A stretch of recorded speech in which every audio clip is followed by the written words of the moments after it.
before anybody can come to my house, I'm saging.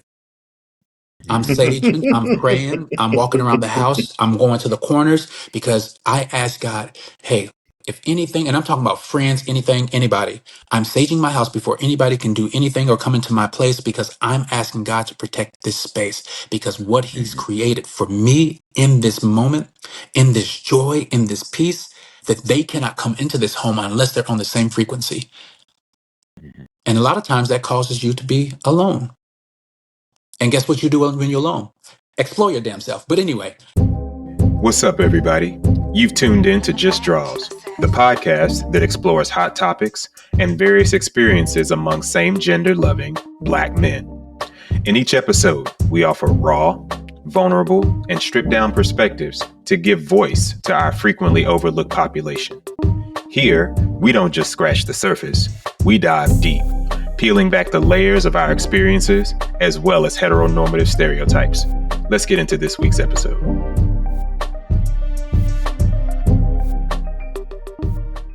What's up, family? Welcome to Just Drawz, the podcast where we keep it vulnerable, Raw, stripped down, and authentically just us. I'm Jeff. And I'm Darius, aka DMC. So grab a drink. Or keep your hands on the wheel. Readjust your supports. And let's get into it. All right. Tonight, we are coming from the bus stop. Mm-hmm. The elementary school bus stop, because school's getting back in session. So that's right. We're going to dive back into time on this episode. So you've probably seen trailers already. So you probably know who we're talking to tonight. But I am going to hand things off to Darius and let him introduce our guests. All right, let's get it. So in season 2, one specific episode that we had, we talked about depression. All right. So we talked about it not only within society, but specifically within the LGBTQ plus community. We invited a super dope professional to help us talk about that and talk us through that topic. And the conversation steered toward our upbringing, our background, and growing up gay at one point. So take a look at this clip to kind of refresh you on what we talked about. You know, think about some of the things that your mother would say to you when you was a little kid. Like my mom would say things to me like, I would say before, shut up before I give you something to cry for. Right. I'm already crying. You just beat me. Now you're telling me to be quiet. I can't. Then you told me to ask. You asked me a question. I'm trying to answer the question because if I don't answer the question, I'm going to get more. So now when I'm around other people and somebody says something to me, I have all this frustration built up. Either I'm going to be quiet or I'm going to be a quiet assassin. Like I'm going to cut deep because I don't know how to control and I'm more afraid. Some of us are more afraid of our response to people, which is why some of us are very quiet. That's why I used to tell some of my straight friends, be careful messing around, talking shit about that feminine boy over there, because he had to fight his whole life. You don't know what demons and battles he's had to fight and what's happened to him. So you might go over there and say something, you might come back limping and hurt. You got to be careful. Yeah. And so it's very true for a lot of us. I know as an athlete, I remember this one kid, we were playing basketball in high school, and I was a quiet kid. I was on the basketball team, but I was quiet, getting up, playing time. And he said something, and it triggered a memory from what my mom did to me. And I looked at him, and I said, I'll kill you. And it's never had come out of my mouth. And he looked at me, and he stepped to me, and I picked him up by his throat. I had never had an outward, I'd never been outwardly expressive like that. I felt so bad that I had done something wrong, thinking that my mom was going to whoop me because of things that this kid triggered. And I didn't know that I was being triggered. And that's also another thing that happens to us. We have trauma attached to words that are triggers. Growing up gay ain't always been about glitter, rhinestones, Jesus, and pride flags. So for a lot of us, especially Black and queer people, it meant navigating things like shame, silence, confusion, and sometimes just straight up survival. So in this episode, we're diving into the real, raw truths about what it felt like to grow up in different spaces that didn't always know how to hold us. We thought that it would be a good point of entry into another topic and another reason to have that super dope professional I just talked about earlier.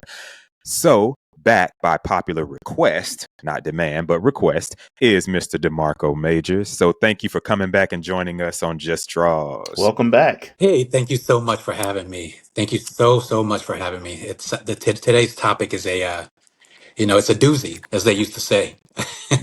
Yeah. We appreciate you. And for our listeners and viewers who didn't catch that episode, what's up with that? So you need to go back and take a look at that. But DeMarco, if you don't mind, would you reshare a little bit about yourself? Yes, I am a strategic life coach. I own my own practice, a Major Way Strategic Life Coaching, where I do wellness, nutrition, master practitioner in life coaching, strategic life coaching, executive coaching, wellness coaching, nutrition coaching, and herbalist. And when I say master, I mean master practitioner, have masters in all those categories, not to mention my BS in clinical psychology. And I come from the world of professional sports where I was one of the few and first openly gay professional athletes, that we know that pro athletes always come out after they retire. And I Right. am one of the first in the world to come out while I was still playing. That was not the intent. It just happened to be a part of my wings. And when I say a part of my wings, everything that we go through in life and everything that we overcome becomes a feather in the wings of our glory. So that was just a part of my wings Ooh, and a that part was of my nice. responsibility in this great grand scheme of the joy of life. And yeah, that's just a little bit about me. And you guys, thank you so much for having me.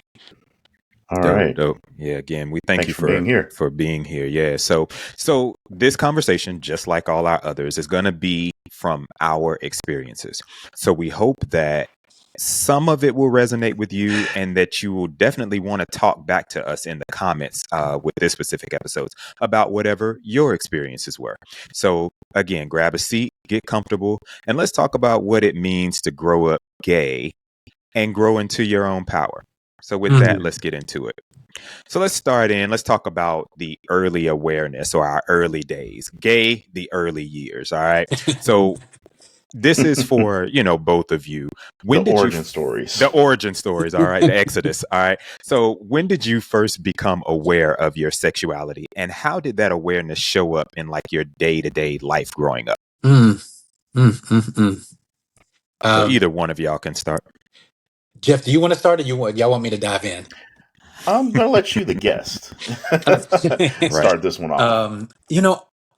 I didn't have an awareness as a young kid. I did have an awareness of my difference, and because when you grow up in a area of violence, and your caregivers or the adults in your life, everybody having mixed messaging on how they live their life or how the messages come out in life and how they take care of themselves. um, I knew something in me was different, but I didn't know what that difference was. There was in my neighborhood, there was no um, word for it, you know. Now, when you played sports and you were different, you did hear sissy, faggot, punk, because it was the 80s. So you Yeah. did hear these words, but you didn't make a connection. I didn't make a connection to these words. But there were moments where I had fears, these big fears. Um, and here's my first awareness of my fear. Um, and this may touch a lot of people. When I was a little boy and I was first potty trained and I was doing the pee pee dance, because you can't pee on yourself. You need your mom to take you to the bathroom, because you're afraid and you're scared to pee on yourself because you don't want to get whooped. And you do the pee pee dance and your parent tells you, stop doing that. That's nasty. So you start growing up with this formation, with this ideology that something on you, your genitals, is nasty. And I had a disconnect from my body to my dick and to my penis to that mindset. So me touching myself at a young age or having to pee, it's nasty. That's something that you could get a whooping for. That's something that you could get yelled at for.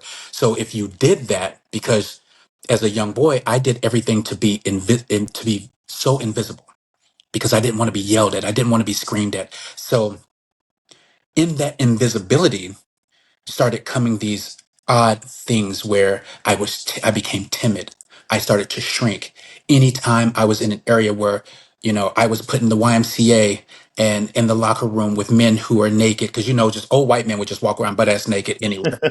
And they And They still love do it. that. yes, They're very comfortable. I They Very still do comfortable. that. and I love the freedom. I come to love the freedom, but I was not free and I didn't know what that was. And why was I so ashamed and so afraid and so scared, you know? And then you grow up in locker rooms because you're in sports, and that same shame, that same fear, that same, you know, you're afraid to be looked at. You're afraid to look at other people because you don't know what's going to happen to your body. You don't know what other people may do to you. You grow up with people touching you as a little kid. I grew up with, the minister saying, anything pleasing to the eye is of the devil.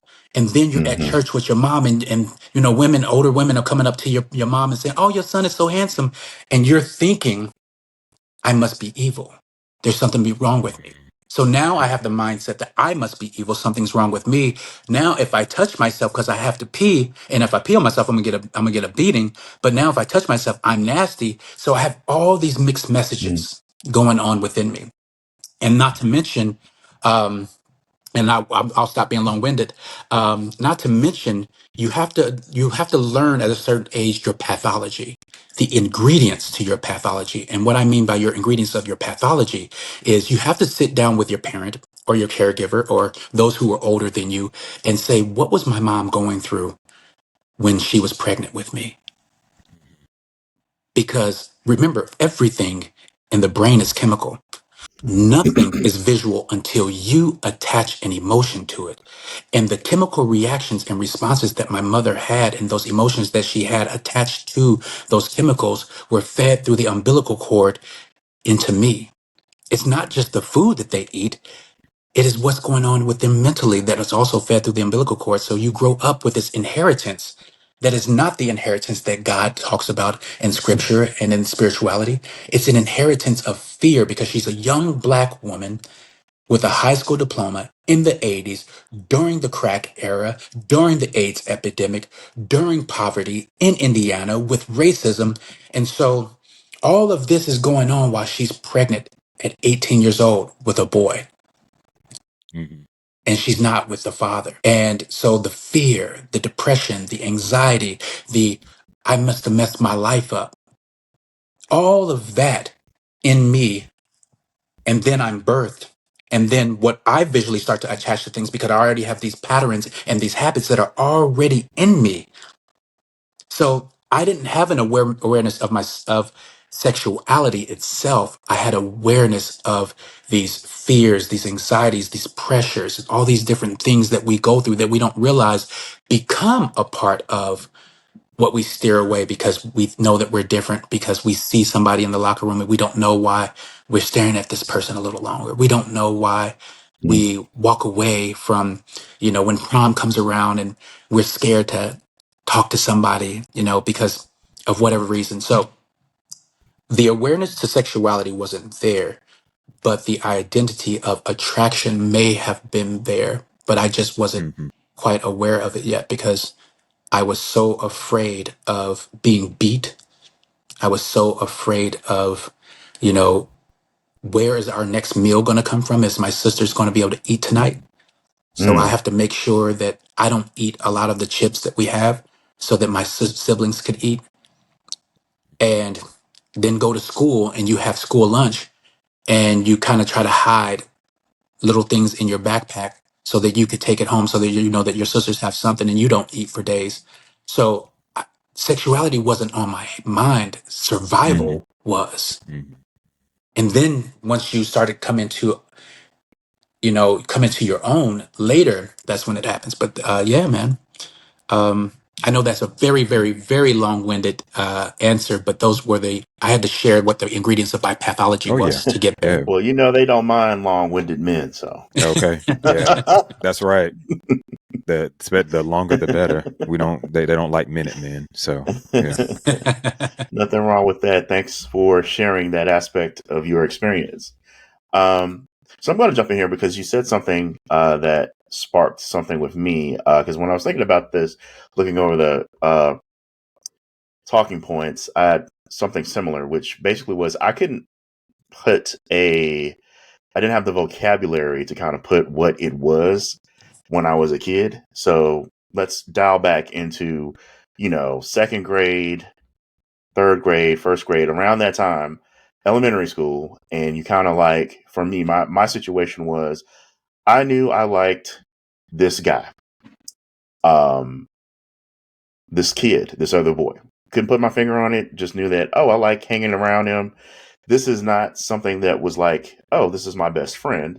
I was like, this little boy, I like, hanging out, seeing what he's got going on, blah, blah, blah. Let's sit together. Let's talk about G.I. Joe. Let's talk about Transformers. Let's talk That's about right. the A-Team. Let's talk about all those things because I just liked hanging out with him. But I felt like it was a little bit, looking back, I can say that, okay, I think I was probably having a crush on this boy. Mm-hmm. But back then, I didn't have the vocabulary. I didn't have the experience to say, this is what's happening with me right now. I just knew that I always wanted to hang out with this guy. So we'll call him Vince because I don't know any Vinces. So me and Vince, I just was like, I can't wait to go see Vince and hang out with him today. And, it's going to be all cool and good at school today because we're going to talk about so-and-so and we're going to trade now laters and all of that stuff because I'm going to be able to hang out with Vince at recess. We're going to do this. We're going to do all this stuff. And so I kind of feel like that would have been when I probably first had any type of sign of same-sex attraction. Yeah.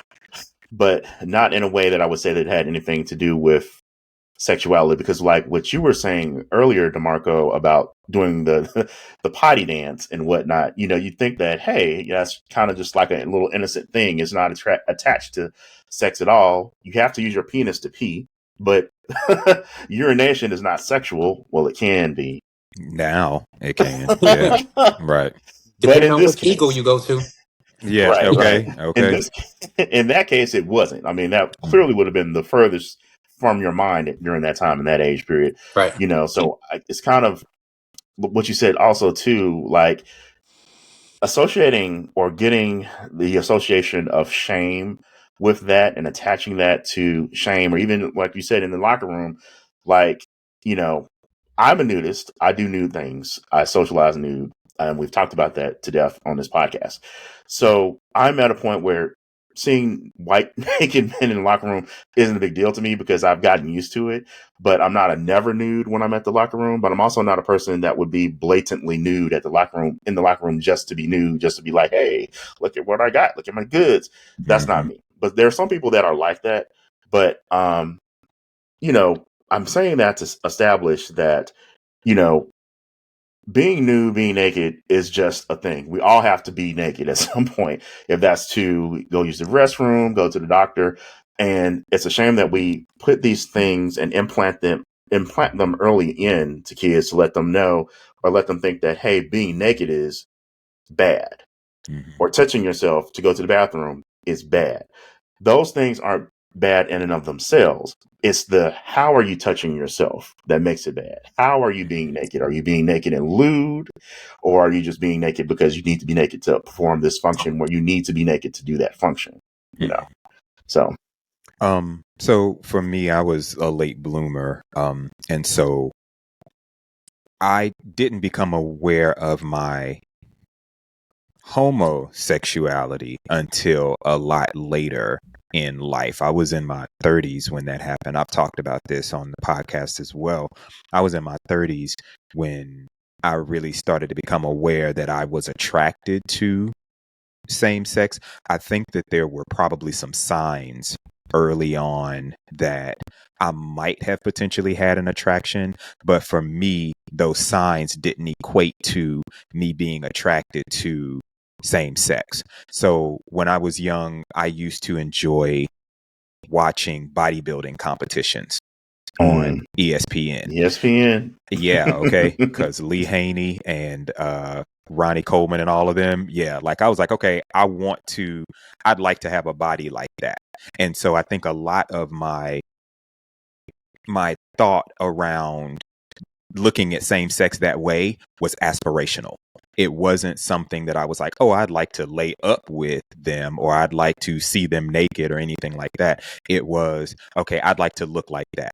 And if I look like that, then I could get this female and this female, and I would have a lot better life because there would be people who would be more attracted to me and I would be able to experience pretty privilege and all of that stuff because I was a thick, dark-skinned, kid, fat, dark-skinned kid. Let's not say thick, because I was definitely fat. And so I talked about that as well. And so that was where a lot of that came from. It came from that I want to look like this. I want to be popular. I want people to invite me to stuff, and really embrace the fact that, oh, that's Darius, that's handsome Darius, stuff like that. And so even now that I get that from people, I get those compliments from people, sometimes I still don't know how to accept that because I've experienced it for so long. So I noticed that I became aware that I had a same sex attraction, like I said, in my 30s. And it was when I had stopped seeking validation from the opposite sex. And when I stopped focusing so much on, oh, well, I don't look like this, so that's why this is the way it is. And I stopped psychoanalyzing myself.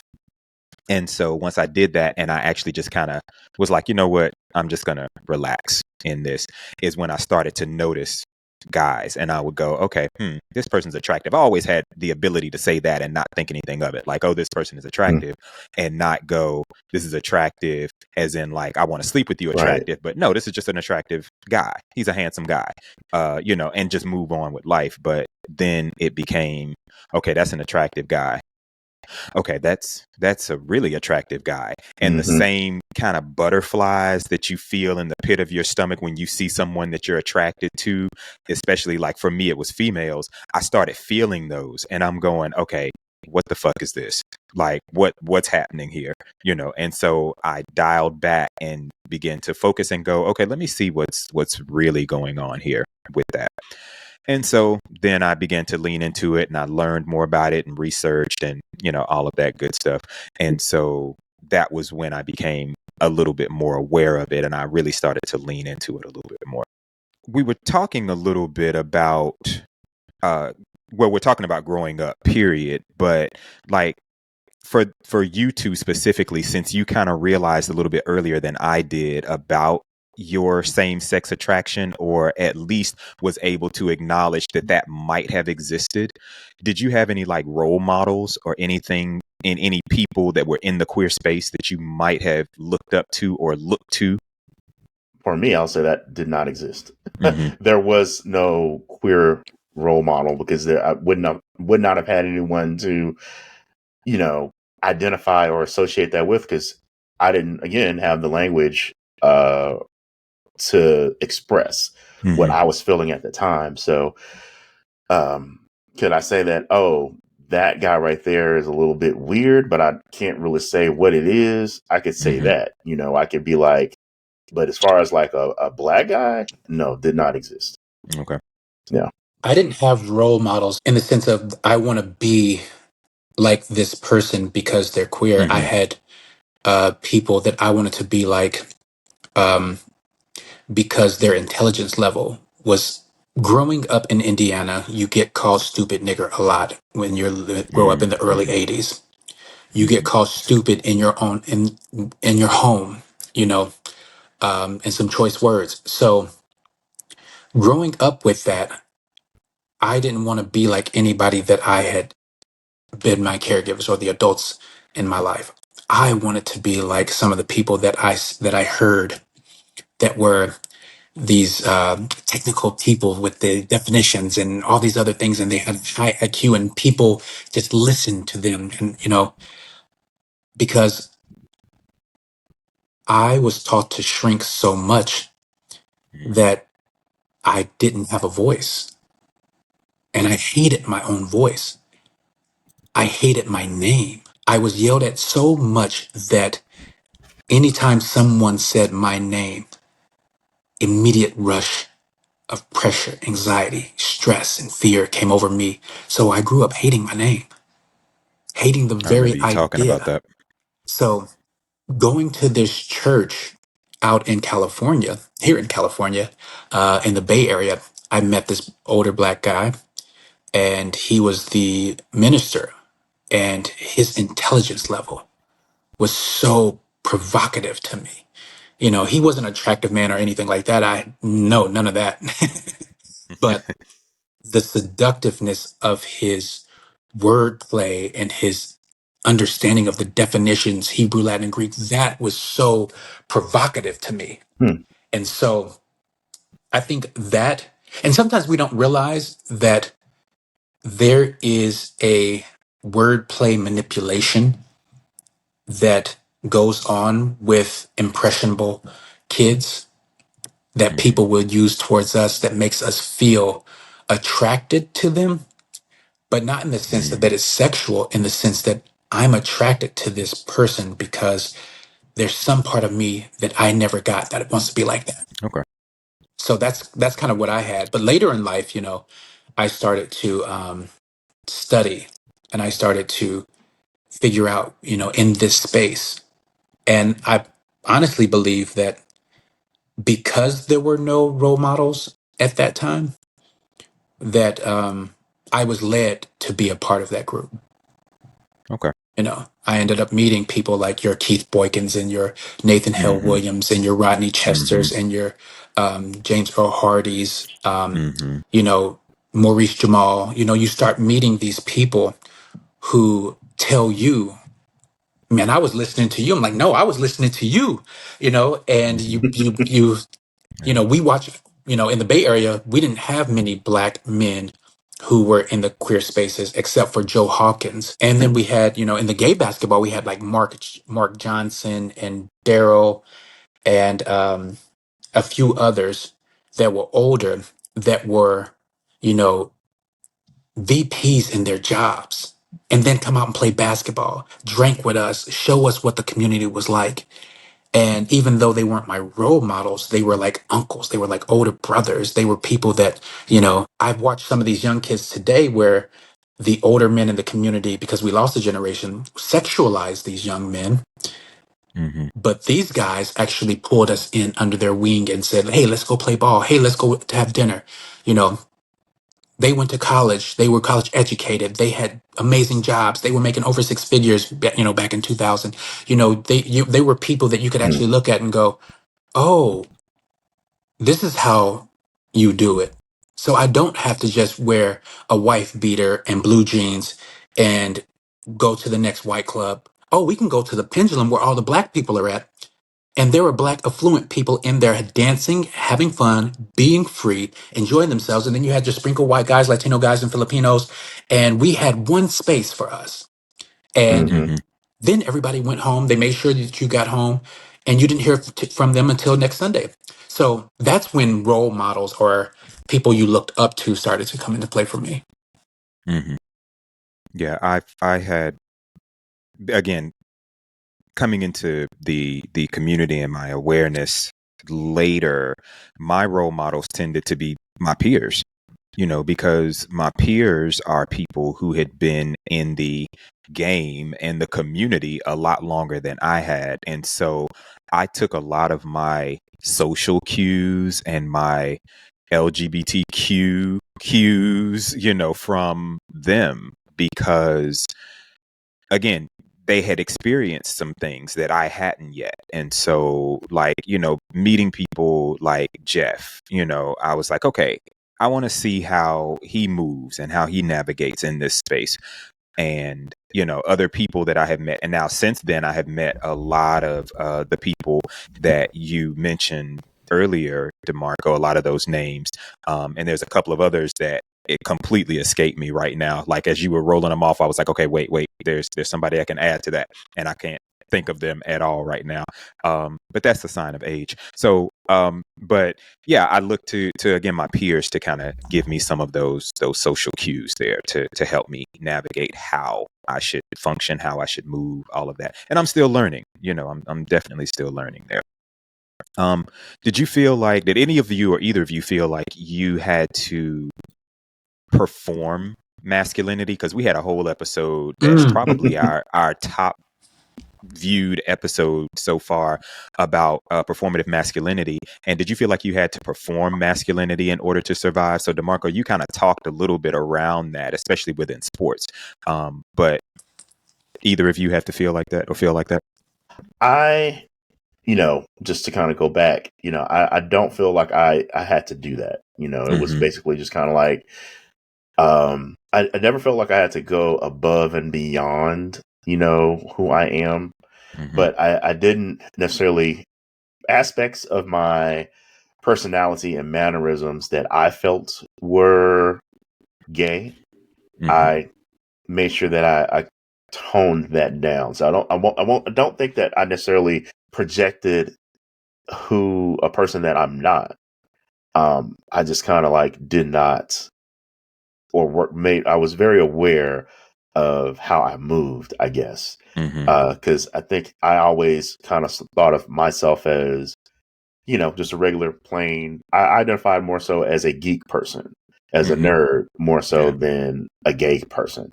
So, and when I was in situations like DeMarco mentioned, he's in the sports world. So was used to, going to a locker room, showering with other guys. I did not grow up like that. So, when I was finally in a communal shower situation, it was an issue because I was like, I don't know if I can handle all of this. So it was kind of like, I try to make sure that, for example, in undergrad, I would make sure that I would shower at certain times. Oh yeah, I was about to say, I was like, were you one of those that? Oh, I'm gonna get up at 2 o'clock in the morning and shower. Not necessarily that, but I as a person that got up early, I would make sure that I avoided the rush of the shower time, or I would either shower like at night, so I didn't have to deal with any type of inconvenient boner or whatever popping up out of nowhere. Because now I'm seeing all this that I'm attracted to for the first time in mass, and it's just a lot. And now as a nudist, none of that really bothers me. You be naked in front of me now, and it's not gonna affect me. Just like, oh, he's naked, I can see his ass, dick, balls, whatever. No big deal. But then when I'm surging with hormones and all that stuff, that was not gonna work. And I've had to run out the locker room at least once, or the shower once, because somebody walked in and I was like, I got like 2 minutes or less. I need to finish this up. Pew! And I was out. So I would say that I would dial down myself more so than perform or be someone else. So if that is in the adjacency of being performative, then we'll say yes. Okay. I believe that there is code switching in your masculinity. There's a lot of code switching in your masculinity because I was raised by masculine women. And a lot of straight men don't realize that they turn their women into masculine women, even though they say they want a soft woman. But you go do everything with your boys. You want to go play the game with your boys. You want to go watch the game with your boys. You want to go spend time with your boys. Just say you want to be with your boy. However, the woman tries to figure out ways to, because she's more cerebral, so she has to figure out ways of how to spend time with you. So she turns herself masculine, and in that masculinity, she's arguing with you, she's watching the game, she's trying to figure out, how to do this. And in her frustration, she throws that on the children. So she's got to be mama and daddy.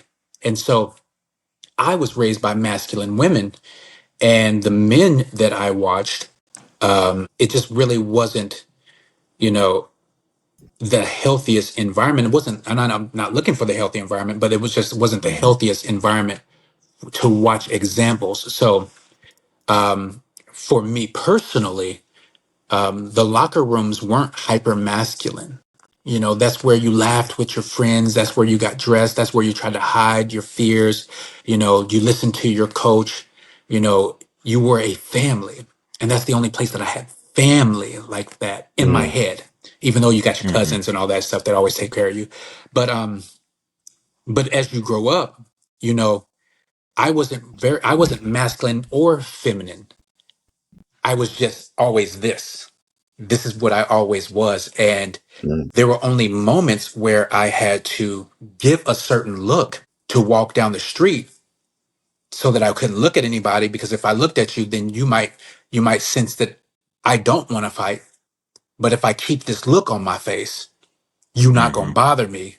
So I can feel safe. If I don't look at my mom, if I don't look at anybody in the house, no one's going to question anything that's going on with me, because anytime I need to talk anyway, no one's going to listen to me. No one's going to help me. No Mm-hmm. one has any answers to any questions. Mm-hmm.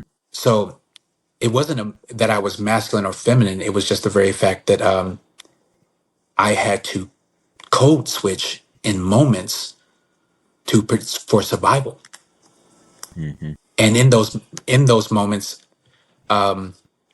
when you're in the street and all that other stuff, you know, stepping up and being the guy who fights and all that stuff wasn't the thing unless somebody swung on you. And my mama was the type of mama, if he hit you and you come home, I'm gonna beat your ass Right. and then you And gonna go right. back out there and fight. I don't care if you Mm-hmm. lose, but you gonna go Mm-hmm. out there and fight. Yeah. And I had to go out there swinging, win, lose, or draw. And that, again, Mm-hmm. that still wasn't masculine to me. Um, but I can say this, that the first time that I realized that I could be soft, I was playing professional basketball in Brazil. And crazy memory. There's a huge kind of like warehouse, and there's a pole with different shower heads on it.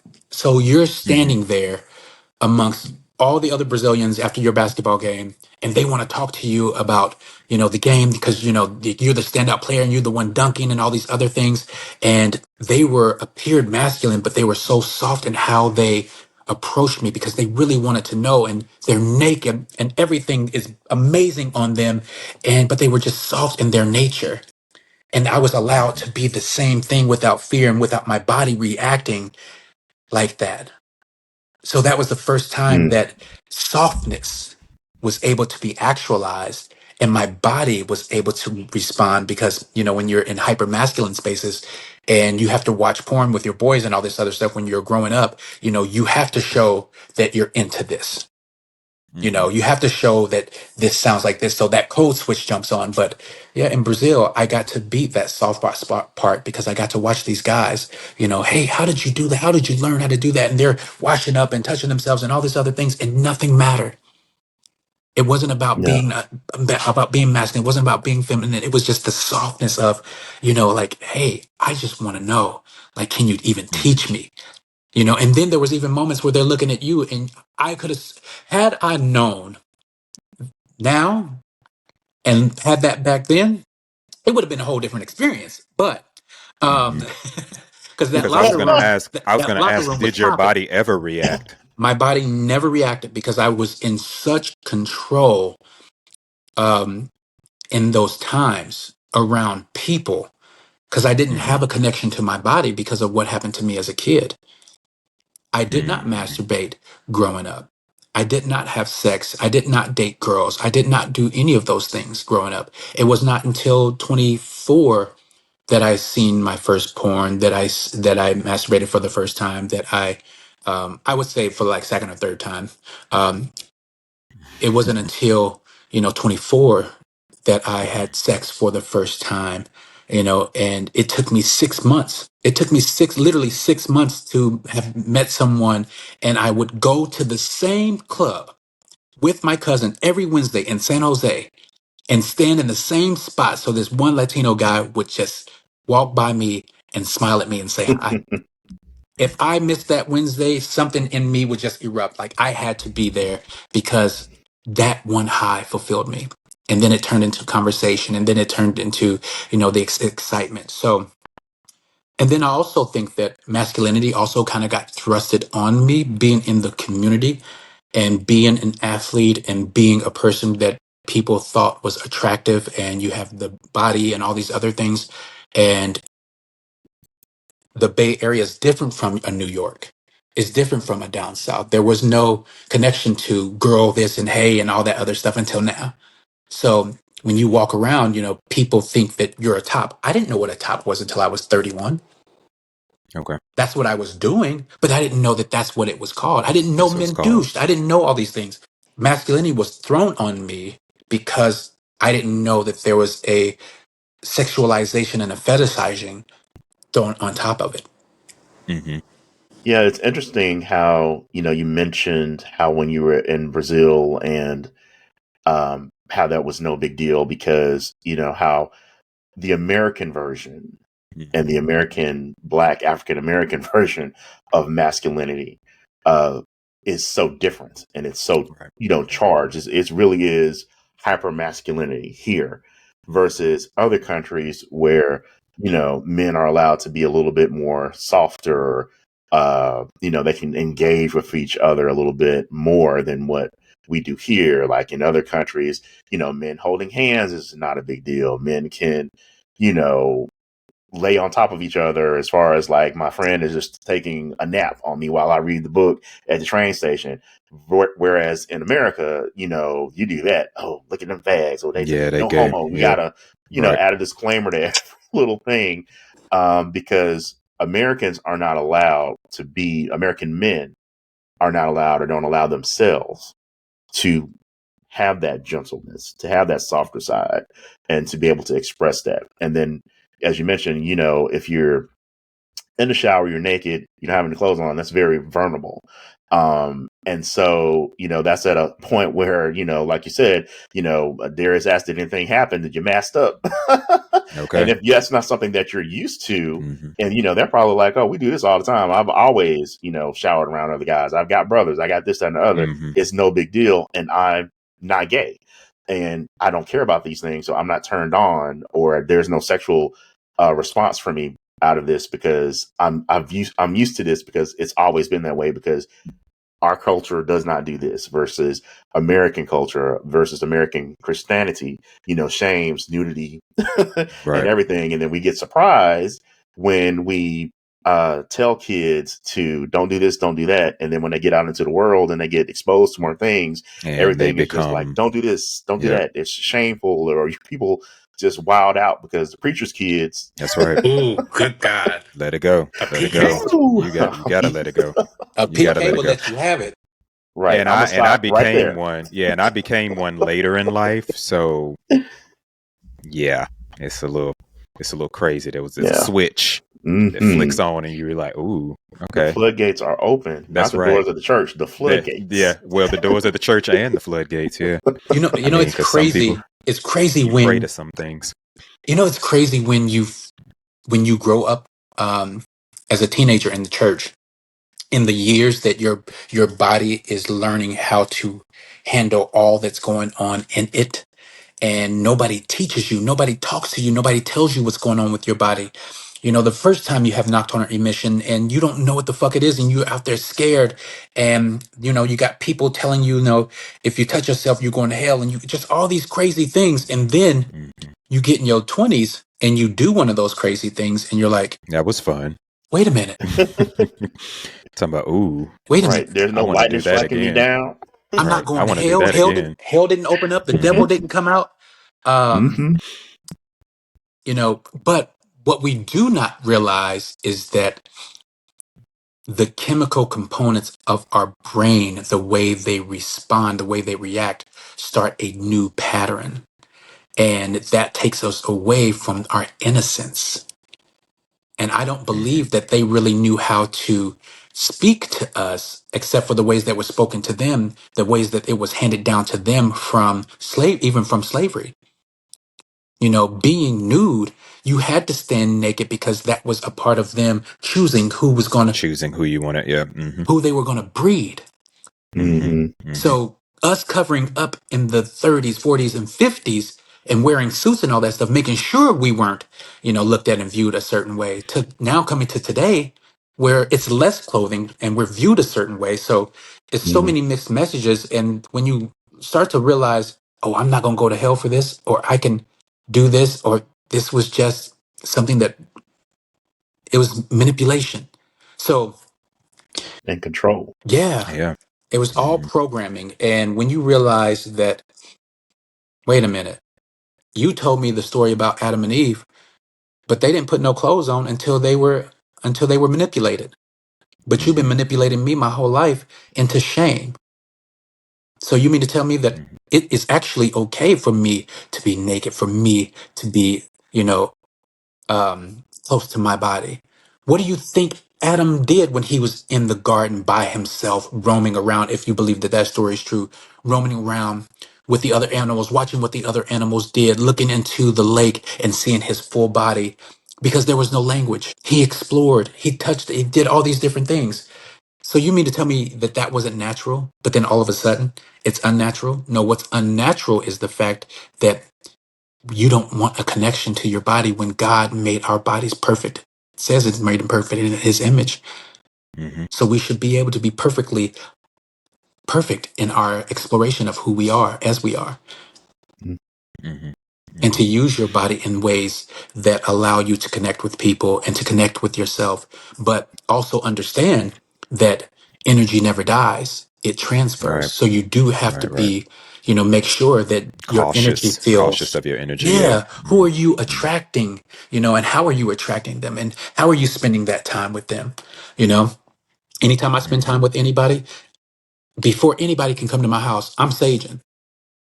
I'm saging, I'm praying, I'm walking around the house, I'm going to the corners because I ask God, hey, if anything, and I'm talking about friends, anything, anybody, I'm saging my house before anybody can do anything or come into my place because I'm asking God to protect this space because what He's created for me in this moment, in this joy, in this peace, that they cannot come into this home unless they're on the same frequency. And a lot of times that causes you to be alone. And guess what you do when you're alone? Explore your damn self. But anyway, That's it. Several, many times. Yes. Yeah. So Nothing wrong with that. to springboard off of what you were talking about in this notion of messages, did either of you get any messages that might have been spoken or unspoken from your family or your community about what it meant to be a man? Well, I can say for me, because, I grew up with just my mom in the house after my parents got a divorce. Same. So, I didn't have anyone in the house telling me I needed to be a certain way. I fortunately, due to my mom's employment, I was able to be put around guys that would be able to help me to do things like, one of my mom's coworkers taught me how to tie a tie. I learned how to do a lot of different things that would be generally just kind of man related, just because of, the people that she worked for as a law enforcement officer, or work with rather. So I was given or had the opportunities for that. And even with my uncles on my mom's side as well, I had those resources, but no one ever really kind of put me in a position where, I had to do a certain thing, because most of the men on my mom's side are all college educated. They were all married, with wives and kids. So I had plenty of cousins and things like that. So I did not have a street background or quote unquote hood or urban or anything like that, because we were all from the country. We grew up in a small town, even though, my uncles and aunts moved to larger metro areas like Atlanta's and DC's and, Chicago's and Dallas's and whatnot. But at the core, those guys grew up on farms. Those men, raised cows and pigs and such like that. So that was the type of masculinity that I was used to. That type of getting up early in the morning and going out to tend the farm, not the, oh, I got to go out here and hustle. I'm out all night till, 3 a.m. I didn't have that experience. I had so many damn mixed messages. It was nothing but a gumbo of mixed messages, you know, raised by All my right, Gumbo. Okay, that's right. That's raised by right. my mom, and then, you know, every few weeks my mom would take me to my dad's, and my mom had her boyfriend, which is my two sisters' father, and watching them and the violence and the arguing and the yelling, um, when they wanted to be soft and intimate, they were in a room, and that doesn't mean sexual, but when they were actually nice to each other, they were in a room by themselves. But when they were violent and yelling and screaming and punching and trying to stab and all this other stuff, they were in front of us kids. And then I go to my father's house, who was a paraplegic, um, and I got to watch this man in in a chair that rolled. So I didn't know what you were supposed to do as a man, you know. Um, Hmm. and then watching my grandfather, you know, later in life when he took me in at 13, um, you know, he was retired, but I would watch him and his wife. You know, she was in the kitchen all the time. He was in the dining room. He was crunching numbers for the bills because he was on a pension and trying to make sure that they could all eat and bills and all that stuff were taken care of, and frustrated, you know, and all that stuff, and you know, and talking. But before that, you know, my grandfather, you know, was out there. He was in them streets. You know, Hmm. Hmm. he had plenty of women around him. And so that's what I watched as a kid, as a little boy. You know, I seen a lot of women around the men in my family, and even the uncles that married into the family. You know, everybody kind of did their thing in the streets. You know, um, I'll never forget when I'll never forget the first time I realized that my mom was fighting my sister's dad because of cheating. Mm. And I was in the fourth grade, and I will never fucking forget this day ever. I was getting up to go to choir. So that's what you did at 6, 7 in the morning in Indiana. You go to school, in elementary school, you had to get ready for choir, and the bus will come and pick you up. And I go to get my stuff. And as a little boy, you know, you have your sticks and you have your metal poles and your favorite poles that you play with and all this other stuff. And mine were behind the door. And I hear a knock at the door. And I'm like, you know, who? And I go answer the door. And this woman is standing there. And she says, "Is Gary here? Mm. Go get Okay. Gary." And I said, "Okay, hold on." And I closed the door because, you know, not ever supposed to let somebody in. That's how you get beat. Hmm. So I go to the room and I say, "Mama, some woman at the door looking for Gary." My mom gets up. This is 2 weeks after giving birth to my youngest sibling. My mom goes to the door and she opens the door. She said, "Can I help you?" And the woman said, "Where's Gary at?" And my mom said, "Hold on 1 second." My mom slowly, I swear to God, it must have took 10 minutes for her to put this jacket on. She put her jacket on real slow. She zipped it up. Her mouth was moving.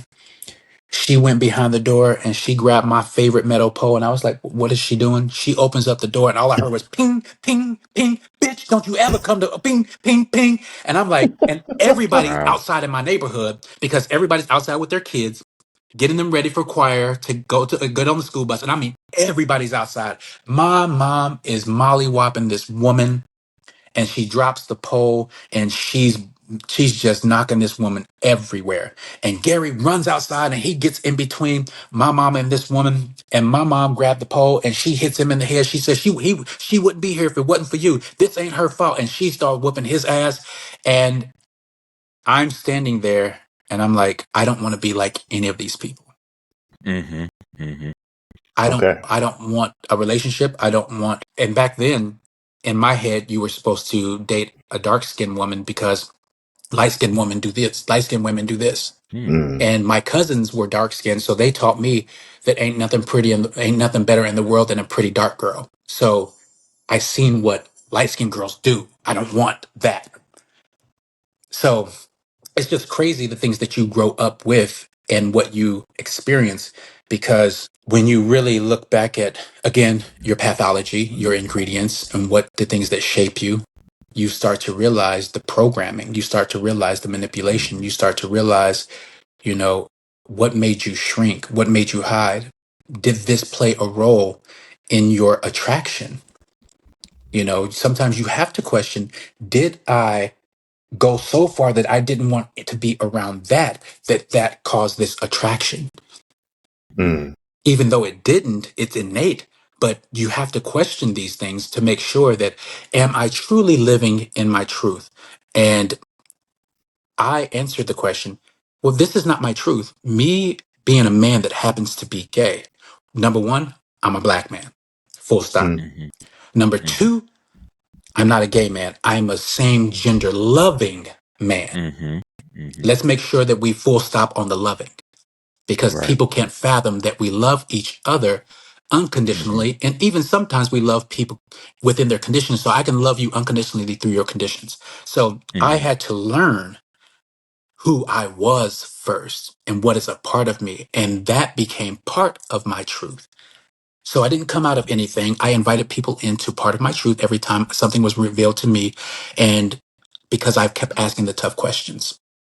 And then that became a part of how I dated, because I realized it's not hard being a black man in the dating world. It's not hard to date in LA. It's not hard to date in New York. It's only hard to date for people who don't want to be with someone that mirrors the shadow parts of them that they don't want to overcome. Mm-hmm. That becomes the hard part. You can Yeah. attract anybody, but are you attracting somebody that actually mirrors the parts of you that you're supposed to grow in? So yeah, that's I didn't have the this is what a man is. I had don't be like this because that's the result. Mm-hmm. But because Yeah. you've seen it, you didn't realize that you were actually end up doing it because it was a part of the pattern. Mm-hmm. So you had to Yeah. become aware real quick, like, oh shit, this hurts people. This hurts me. I don't want to put somebody through that. I don't want to, be with my partner or my boyfriend in a club and somebody looks at me, and just because I'm free to say, hey, thank you for the compliment, and I keep it moving, he may not be Mm-hmm. comfortable with that. But it's not my responsibility to execute his insecurities. But then don't date somebody with that insecurity then. Yeah. Yeah. So anyway, I'm sorry that was long-winded, but that's kind of my No, journey, that's my okay. pattern.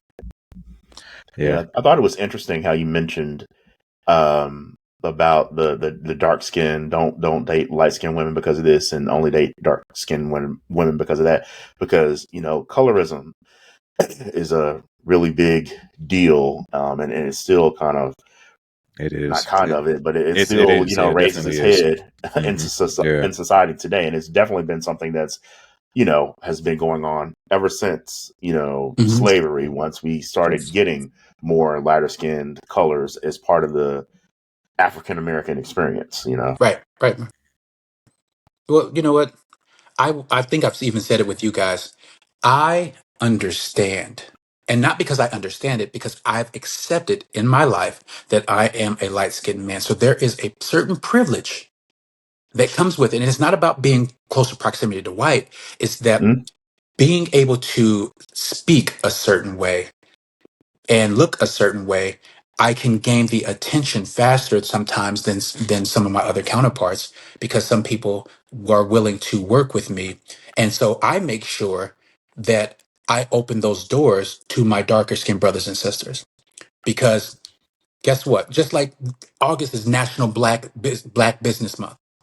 So I make sure the black businesses where I work at, um, in the LGBT community, are in this studio because, hey, I'm working for a multi-billion-dollar conglomerate. And if I don't bring in my brothers and sisters in the LGBT community to actually get this, you know, get this visibility and also Yeah. show them the representation and Yeah. the Reaching diversity, back. then Yeah. I won't, then what are we really doing as a community? If I, as a lighter skinned black man, am not making sure that my darker skinned brothers and sisters are getting the same opportunities that I do, it doesn't mean that they're not capable to get in the door themselves. But if I'm able to open up the door and then work the room and make friendships in the room, and when I bring you in the room with me, it's easier for you to go ahead and do the same things so that the people won't feel a certain way. Yes, I stand behind a desk and I know that I'm a big black man. Hey, I'm 6 foot, I'm 230. I'm a big black man. However, people still feel comfortable with me because when I smile, when I greet them, before they were, of course, they were a little afraid. They see a big ass black man. But guess who I hired? Light skin, dark skin, Latino, women, lesbian, gay. I have the most Yeah. diverse team in all of our fitness studios. And I make sure that there is something for everybody because I can't be all things to all men, but Yeah. I can open the door. I can work the room. I can step outside and say, hey, these are the people that we can go in here and talk to because this is your idea. You don't need to go in here to everybody because everybody ain't going to like it. You may end up with the wrong energy. These are the people with the right energy and frequency. Go in here. Let's work this room. Let's make sure we open up that next door together. That's right. We all can eat. Exactly. I'm sure everyone appreciates you, using your connections and, availability and abilities to reach back and try to intentionally include diversity across Black people and across sexuality, across gay, same gender loving men as well. So Cleo Menango, I think that's the name that I was trying to come up with. That actually coined the term same gender loving. Yeah, that is and one so smart that was one of the names I was trying to think of when you were rolling off the names earlier, and it came to me when you brought up same gender loving. I was like, okay, his name is on the tip of my tongue. But yeah, this conversation continues on the next episode of Just Drawz. I'm bringing my people, my Black queer, my Latino queer, my Asian queer people, because the centeredness that's there, they already have everything at their disposal. And it doesn't mean they don't need anything. They do need the mental health space, and they love my studio because they love talking to me when I do everything from mental health to emotional health that heals your spiritual health and that helps your physical health. They love that conversation because nobody's been able to talk to them in that way. But my first priority is to make sure that we open our doors and bring in our Black and brown people so that we can talk about fitness, we can talk about our mental health. We have a place where we can congregate first, and then we can start moving down to where all the other bars and all that stuff is. So I'm very, even though I don't lead with my queerness, I'm very fortunate and privileged to be chosen because I don't look like the demographic that's there. But my company chose me to be there, and they didn't know that I was gay. And when I told them, hey, I'm a man that happens to be gay, and this is what I've done, and then they started looking me up, and then they started seeing my events, and they're super happy. We hope you enjoyed this episode. Now be sure to like, share, and follow us on YouTube, Apple Podcast, Amazon Podcast, and Spotify at Just Drawz. That's JUSTDRAWZ. Until next time,